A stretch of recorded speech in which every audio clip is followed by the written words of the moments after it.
મિત્રો, દર વર્ષે દિવાળી આવે અને આપણે દીવા, રંગોળી, ધૂમધડાકા સાથે ઉજવવામાં લાગી જઈએ છીએ. પણ શું તમે ક્યારેય વિચાર્યું છે કે આ હજારો દીવાઓ ફક્ત ઘરને શણગારવા માટે નથી, પણ આપણા ભાગ્યના અંધારાને દૂર કરવા માટે છે? આપણે સૌ દિવાળીને દીવા, મીઠાઈ અને નવા કપડાઓનો તહેવાર માનીએ છીએ, પણ શું આટલું જ છે? કે પછી તેની પાછળ કોઈ એવું ઊંડું રહસ્ય છે જે આપણી જિંદગીને ખરેખર રોશન કરી શકે છે? તો ચાલો આ દિવાળીએ એ રહસ્યોને આપણે જાણીએ, જે બહુ ઓછા લોકો જાણે છે, કારણ કે આ કોઈ સામાન્ય ઉજવણી નથી, પણ પોતાની જાતને બદલવાની એક 5 દિવસની અદ્ભુત સફર છે. તો આ સફરનો પહેલો દિવસ એટલે ધનતેરસ. આપણે બધા આ દિવસે સોનું, ચાંદી કે વાસણ ખરીદવા માટે દોડી જઈએ છીએ. પણ શું સાચું ધન આ જ છે? માન્યતા એવી છે કે આ દિવસે સમુદ્ર મંથનમાંથી આરોગ્યના દેવતા ભગવાન ધન્વંતરી અમૃતના કળશ સાથે પ્રગટ થયા હતા. આ દિવસ આપણને યાદ અપાવે છે કે જીવનનું સૌથી મોટું ધન એ આપણું સ્વાસ્થ્ય છે. આજની ભાગદોડ ભરેલી જિંદગીમાં આપણે પૈસા પાછળ એટલા ભાગીએ છીએ કે સાચા ધન એટલે કે આપણા શરીર અને મનની શાંતિને આપણે ભૂલી જઈએ છીએ. તો આ ધનતેરસ પર ભૌતિક વસ્તુઓ ખરીદવાની સાથે સાથે સારા સ્વાસ્થ્ય અને મનની શાંતિનો આપણે સંકલ્પ કરવો જોઈએ, કારણ કે એ જ આપણી સાચી સંપત્તિ છે. હવે બીજો દિવસ છે કાળી ચૌદસ, જેને નરક ચતુર્દશી પણ કહીએ છીએ. આ દિવસે ભગવાન શ્રી કૃષ્ણે નરકાસુર નામના એક રાક્ષસનો વધ કર્યો હતો. પણ આ વાત એ ફક્ત એક રાક્ષસને મારવાની નથી, પણ તેનો ઈશારો એ ખૂબ જ ઊંડો છે. નરકાસુર બીજે ક્યાંય નહીં, પણ આપણી અંદર બેઠેલો ડર, ગુસ્સો, ઈર્ષા અને નકારાત્મક વિચારોનો અસુર છે. કાળી ચૌદસ આપણને આ અંદરના અસુરને ઓળખીને તેનો નાશ કરવાની હિંમત આપે છે.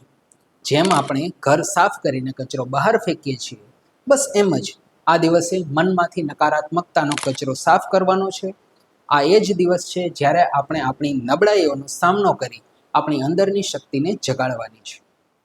હવે આવે છે ત્રીજો અને મુખ્ય દિવસ, એટલે કે દિવાળી. આ દિવસે ભગવાન રામ 14 વર્ષનો વનવાસ પૂરો કરીને અયોધ્યા પાછા ફર્યા હતા, અને લોકોએ દીવા પ્રગટાવીને તેમનું સ્વાગત કર્યું હતું. પણ આનો આધ્યાત્મિક અર્થ એનાથી પણ ગહન છે. રામ આપણા આત્મા અને સાચા જ્ઞાનનું પ્રતીક છે. તેમનું અયોધ્યા પાછું આવવું એ આપણી અંદર રહેલા પ્રકાશને ઓળખવાનો અને પ્રગટાવવાનો સંકેત છે. દિવાળીનો સાચો અર્થ બહાર દીવા પ્રગટાવવાની સાથે સાથે અંદર રહેલા અજ્ઞાન અને અહંકારના અંધકારને દૂર કરવાનો છે. જ્યારે અંદર જ્ઞાનનો દીવો પ્રગટે છે, ત્યારે જ જીવન સાચા અર્થમાં પ્રકાશિત થાય છે. સાચી દિવાળી એ બહારની રોશની કરતાં વધુ અંદરની જાગૃતિ છે. હવે આવે છે ચોથો દિવસ, એટલે આપણું બેસતું વર્ષ, જે ભૂતકાળને ભૂલીને એક નવી શરૂઆત કરવાનો દિવસ છે. આ દિવસે આપણે એકબીજાને સાલ મુબારક કહીએ છીએ, જેનો અસલી મતલબ એવો થાય છે કે ચાલો જૂની કડવાશ અને ફરિયાદોને માફ કરીને સંબંધોને નવી શરૂઆત આપીએ. આ દિવસે ગોવર્ધન પૂજા પણ થાય છે. ભગવાન કૃષ્ણએ ગોવર્ધન પર્વતને ટચલી આંગળી ઉપર ઉઠાવીને ઇન્દ્રદેવના અભિમાનને તોડ્યો હતો અને પ્રકૃતિનું રક્ષણ કર્યું હતું. આ પ્રસંગ આપણને શીખવે છે કે આપણે પણ આપણા અહંકારને બાજુ પર મૂકીને પ્રકૃતિનો આભાર માનવો જોઈએ. સાથે જ એકબીજાને સહારો આપીને આપણે આગળ વધવું જોઈએ.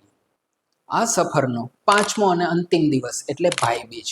કથા મુજબ આપણે જોઈએ તો આ દિવસે યમરાજે પોતાની બહેન યમુનાના ઘરે ભોજન કર્યું હતું અને વરદાન આપ્યું હતું કે જે ભાઈ આ દિવસે પોતાની બહેનના ઘરે જમશે, તેને અકાળ મૃત્યુનો ભય નહીં રહે. પણ આ તહેવાર ફક્ત ભાઈ બહેન પૂરતો સીમિત નથી.